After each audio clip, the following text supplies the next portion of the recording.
ஜிம்மிலிருந்து வீடு திரும்பிக் கொண்டிருந்த ஃபைனான்சியர் சரக்கு வாகனத்தில் வந்து வழிமறித்து நின்ற மர்ம கும்பல். கண்ணுமைக்கும் நேரத்தில் ஃபைனான்சியரை அரிவாளால் வெட்டி வீசிய கொடூரம். பட்ட பகலில் ஃபைனான்சியரை கொடூரமாக கொலை செய்த கும்பல் யார்? கொலையாளிகள் சிக்கினார்களா? நடந்தது என்ன?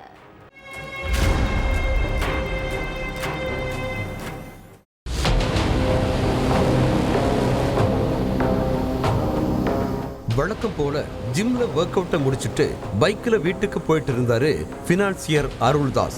ஈச்சவாரி பகுதி வழியா போயிட்டு இருக்கப்ப அருள்தாஸ் பைக்குக்கு பின்னால வந்துட்டு இருந்த சரக்கு வாகனம் அவரோட பைக்கை வழிமறிச்சு நின்று இருக்கு. அருள்தாஸ் என்ன நடக்குதுன்னு ஒன்னும் புரியாம நின்னுட்டு இருந்திருக்கார். அப்போ சரக்கு வாகனத்துல இருந்து இறங்கின ஒருத்தன் திடீர்னு அருள்தாஸ் கழுத்துக்கு பின்னால அரிவாளால வெட்டியிருக்கான். இத கொஞ்சம் கூட எதிர்பார்க்காத அருள்தாஸ் பைக்கோட அப்படியே சாலையில விழுந்திருக்கார். அதுக்கு பிறகு அதே வாகனத்துல இருந்து இறங்கின 3 இளைஞர்கள் உயிருக்கு போராடிட்டு இருந்த அருள்தாஸ சகட்டு மேனிக்கு வெட்டியிருக்காங்க. அருள்தாஸோட அலறல் சத்தத்தை கேட்டு அங்க இருந்த சிலர் கத்தி கூச்சலிட்டுக்கிட்டே காப்பாத்த ஓடி வந்திருக்காங்க. மக்கள் ஓடி வரத பார்த்த 4 பேரும் கத்தியையும் அரிவாளையும் அங்கேயே போட்டுட்டு தலை தெறிக்க ஓடி இருக்காங்க. முகம், கழுத்து, கைகள்னு பல இடங்கள்ல சரமாரியா அரிவாள் வெட்டு விழுந்த அருள்தாஸ 108 ஆம்புலன்ஸை வரவழைச்சு ஹாஸ்பிட்டலுக்கு அனுப்பி வச்சிருக்காங்க. ஆனா ஹாஸ்பிட்டலுக்கு போறதுக்குள்ளவே அருள்தாஸ் உயிரிழந்துட்டார். விஷயம் தெரிஞ்சு ஸ்பாட்டுக்கு வந்த போலீஸ் அருள்தாஸுக்கு யாரோடையாவது பகை இருக்குதா, வெட்டிட்டு தப்பிச்சு ஓடுன கும்பல் யாருன்னு கண்டுபிடிக்க விசாரணையில இறங்குனாங்க. கொலை நடந்த பகுதியில உள்ள சிசிடிவி கேமராக்களை ஆய்வு செஞ்சு பார்த்தப்போ டாடா ஏஸ் வாகனத்துல ஒரு கும்பல் ரொம்ப நேரமா சுத்திட்டு இருந்ததும் அதுல வந்த இளைஞர்கள் அருள்தாஸை வெட்டிட்டு ஓடுனதும் பதிவாகி இருந்துச்சு.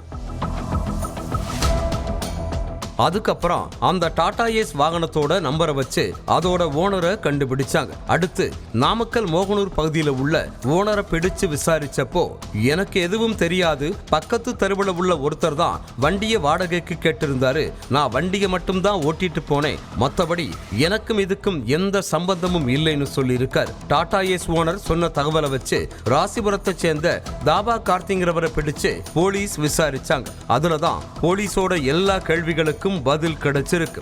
நாமக்கல்ல உள்ள ஈச்சவாரி கிராமம் தான் அருள்தாஸுக்கு சொந்த ஊர். இவர் மேல நில மோசடி, பண மோசடின்னு பல்வேறு வழக்குகள் நிலுவையில் இருக்கிறதா சொல்லப்படுது. இதுக்கு மத்தியில அருள்தாஸும் ராசிபுரத்தை சேர்ந்த தாபா கார்த்தியும் real estate, car finance business பண்ணிட்டு இருந்திருக்காங்க. பிசினஸ் ஸ்டார்ட் பண்றதுக்கு கார்த்தி மட்டும் தான் 42 லட்சத்தை இன்வெஸ்ட் பண்ணிருக்காரு. அருள்தாஸ் தொழில் தொடங்குறதுக்கு முன்னாடி தன்னோட வீட்டை வித்து பணம் கொடுக்கறதா சொல்லியிருக்காரு. ஆனா அருள்தாஸ் கடைசி வரைக்கும் பணத்தை கொடுக்காம இழுத்தடிச்சிட்டு இருந்ததா சொல்லப்படுது. அது மட்டும் இல்லாம தன்னோட சொந்த வீட்டை 1 வருஷத்துக்கு முன்னாடியே அருள்தாஸ் வித்துட்டதாகவும் கார்த்தி கிட்ட வீட்டை வித்து பணம் தரேன்னு கதை விட்டுட்டு இருந்ததும் தெரிய வந்துச்சு. அதோட கணக்கு வழக்குகள்ல அருள்தாஸ் கோல்மால் பண்ணதாகவும் சொல்லப்படுது. இந்த பிரச்சனை கடந்த சில நாட்களுக்கு முன்னாடியே அருள்தாஸுக்கும் கார்த்திக்கும் இடையில தகராறு நடந்திருக்கு. அருள்தாஸ் பார்ட்னர்ஷிப் பணத்தை இப்ப கொடுத்துருவாரு, அப்ப கொடுத்துருவாருன்னு காத்துட்டு இருந்த கார்த்தி ஒரு கட்டத்துல கடுப்பாகி பணத்தை இப்பவே செட்டில் பண்ண சொல்லி அருள்தாஸோட வீட்டுக்கு போயிருக்காங்க. பணத்தெல்லாம் தர முடியாது, உன்னால என்ன பண்ண முடியுமோ பண்ணிக்கோன்னு கார்த்தி கிட்ட திமிரா பேசினது மட்டுமில்லாம அவரை அடிச்சு விரட்டி விட்டு. அதனால ஆத்திரத்தோட உச்சத்துக்கு போனவரு, என் பணத்தை வச்சுக்கிட்டு என்கிட்டயே தெனாவட்டா பேசுறியா, உன் உயிரை எடுக்காம விடமாட்டேன், என்ன பண்றேன்னு பாருன்னு சொல்லிட்டு அங்க இருந்து கொலை வெறியோட கிளம்பி போயிருக்காரு கார்த்தி. சொன்ன மாதிரியே அருள்தாஸை கொலை பண்றதுக்கு கூலிப்படையை செட் பண்ணி மர்டர் பிளான் போட்டிருக்காரு கார்த்தி. கூலிப்படைக்கிட்ட இருந்து 3 முறை எஸ்கேப் ஆன அருள்தாஸ் கடந்த 3ஆம் தேதி ஜிம்ல இருந்து வீட்டுக்கு போயிட்டு இருந்தவரை கூலிப்படையை சேர்ந்தவங்க சரக்கு வாகனம் மூலம் ஃபாலோ பண்ணிட்டே போய் சுத்து போட்டு கொடூரமா வெட்டியிருக்காங்க. ரத்த வெள்ளத்துல உயிருக்கு போராடிட்டு இருந்த அருள்தாஸ் ஹாஸ்பிட்டலுக்கு போற வழியில உயிரிழந்துட்டார். தாபா கார்த்தியை பிடிச்சு விசாரிச்சதுலதான் மொத்த உண்மையும் தெரிய வந்துச்சு. விசாரணைக்கு அப்புறம் தாபா கார்த்தி, கூலிப்படையை சேர்ந்த கார்த்தி, ரமேஷ்குமார், ராஜசேகர், வீரகுமார்னு மொத்தம் 5 பேரை அரெஸ்ட் பண்ண போலீஸ் தொடர்ந்து விசாரணை நடத்திட்டு இருக்காங்க.